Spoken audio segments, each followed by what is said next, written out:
Eto ha, may bago ang Marites. Alam nyo ba, mga Hanash? Ito si Chupanga. Okay, this is a Marites moment natin ha. Dahil binuking natin na nangingikil siya ng pamasay mula sa Davao papuntang Maynila.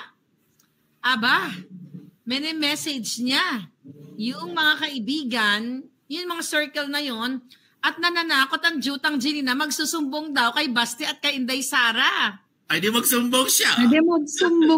Friendship over na ba? Pinaharas niya yung nagbigay sa kanya ng 5K. Look. Ang kapal ng bunga ng putang inang ito, nangingigil ka na nga lang. Hoy, ang Chupanga ha. Alam mo, dapat nga, diba, sabi lang, hindi ko na pagpapatulan, pero papatulan talaga kita kasi nabasa ko yung text mo, gago. I-share mo naman, alam ka naman. Baka naman, Mother D. Okay, share mo na. Teka lang, para verbatim tayo ha. Dali ha. Ikaw, Chupanga ha. Ito, buhay na naman daw ang hasang ng mga ng mga DDS, sabi ni Yu Chang.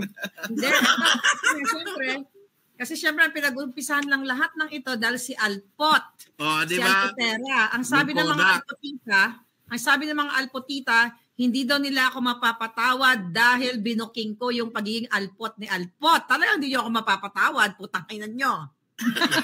Now. Bakit? Bakit nila ko sabi niyan? Okay. Oo nga, Almawi. May screenshot ka rin ba?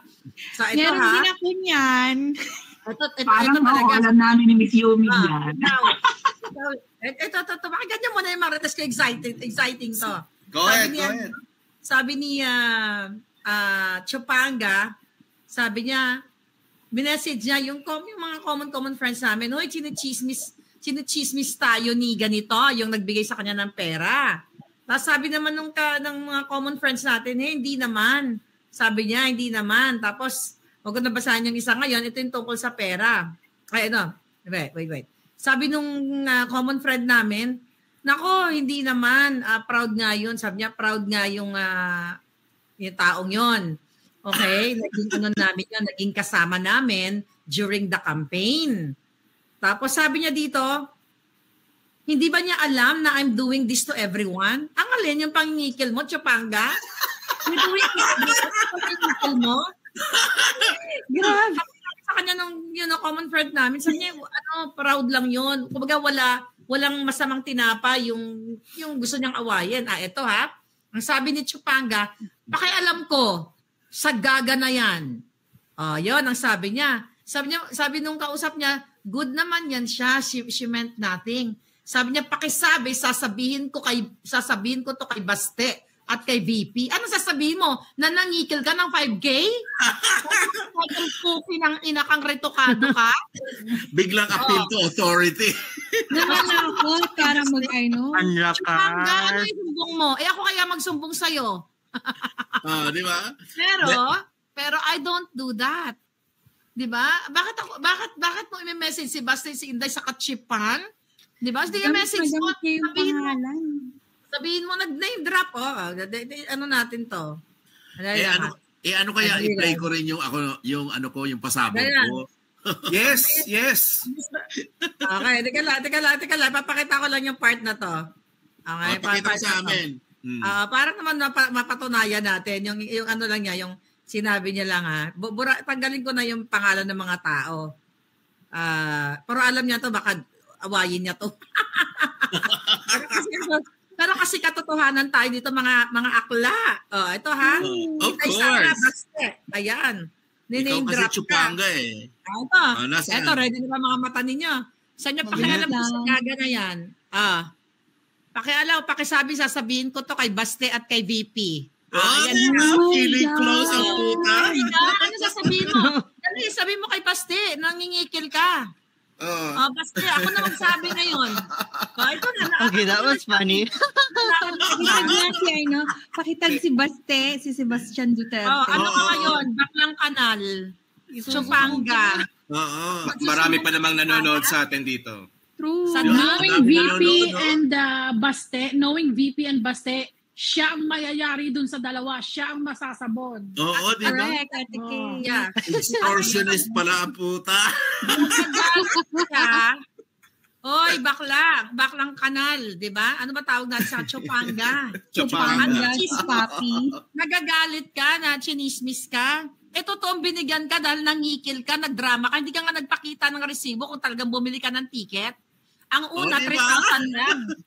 Ang halaga ng ticket. Tapos biglang mong naging 5,000. I just don't know magkano ticket Davao to Manila. 3,000 lang daw yun. Tapos nagtaas na raw. Nagmahal daw. Kaya naging 5K.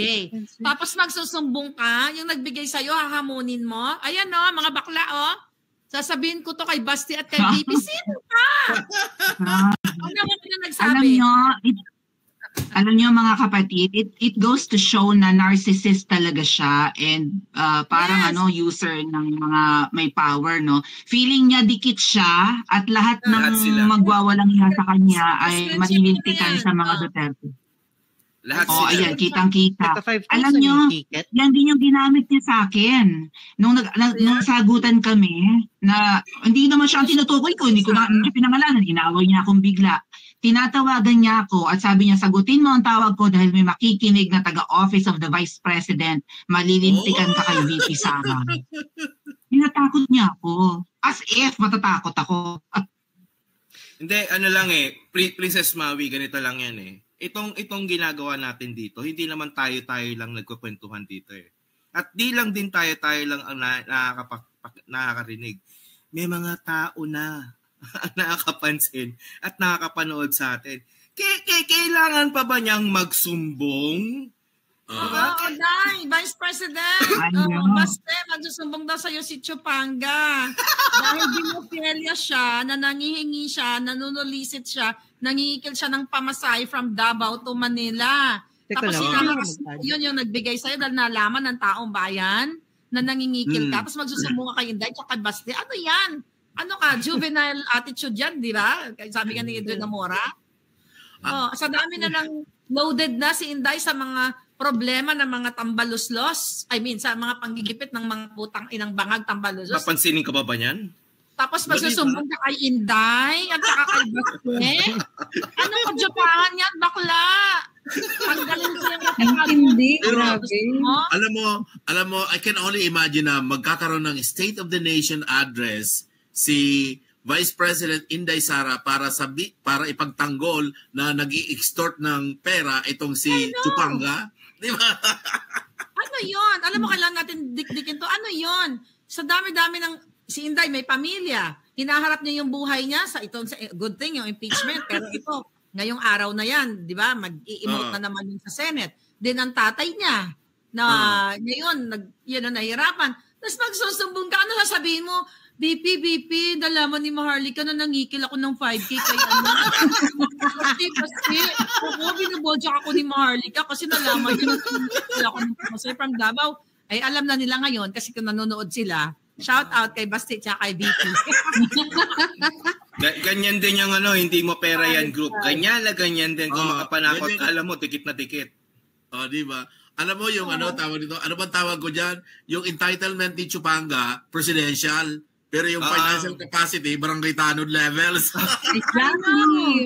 Una, fact checker. Gustong kumuha ng aming police report. Ayaw magbayad ng $49. Tapos sayang wala dito si Dean Chase nag-message sa akin kanina, may nire-research si Dean Chase. Tapos nabukelya ka bakla. Chismis ba 'yon? Katotohanan 'yon, binigyan ka ng pera bakla. may matinding pasabog din si Mahal na Reyna Share mo Mahal na Reyna para makita na mas marami. Sandali at humihingi pa ako ng meron akong permission to play the voicemail. Meron akong permission. May hinihintay pa lang ako na evidence. Evidence. Alam ko, meron ka audio. May audio. May audio ako. At talagang, sasabihin ko na, minention talaga ang pangalan na Joey Cruz at Chupanga.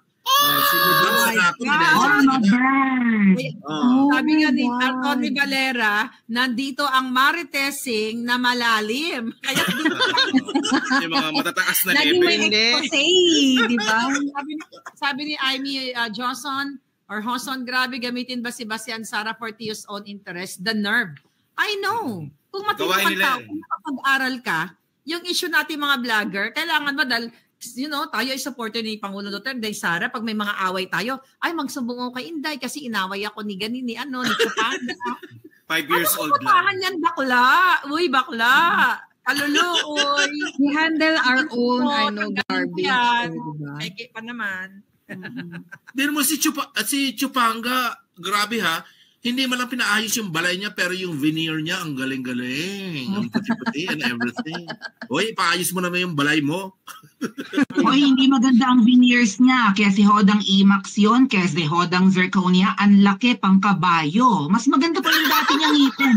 Tiyo, huwag kang magagalit ha. Tiyo, sana masilip mo yung live namin. Friendly advice. Oo, hindi ako naiinggit sa veneers mo. I have my IMAX too, alright? I have 4 IMAXs in my teeth. So, yeah. Pero mas maganda ang ngipin ko sa'yo. Mas maganda pa ang dati mong ngipin, Tiyo. Kasi alam niyo mga kababayan, kahit sungki-sungki, may binabagayan. May mga sungki na magandang tingnan. Cute nga parang Japanese teenager or something. Ang pinakamaganda dyan, Maui, kung sarili mong pera ginastos mo, kaysa nangikil ka para lang magka-veneer. Nag-extort ka lang nga. Ikaw pagalit. If we need enhancement, lalo na sa ngipin, walang problema dyan.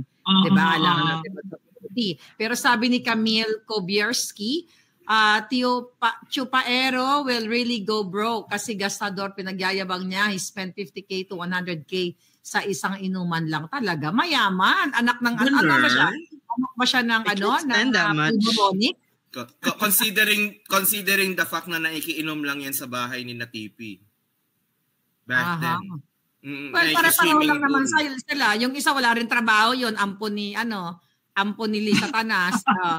Kaya actually yung video ay picture na pinakita mo. So nakita mo talaga na double agent Kaya pala hindi matira-tira mga Marcos at saka si Amy. Lalo na mga Marcos, hindi lang mamura-mura kasi nakikinabang pala sila din sa pera ng bayan dun sa pagpapainom, pagpapakain. Kasi saan ba galing yung pera ni Taning? 'Di ba? Nakikinabang kaya hindi nila matira-tira si Bangag.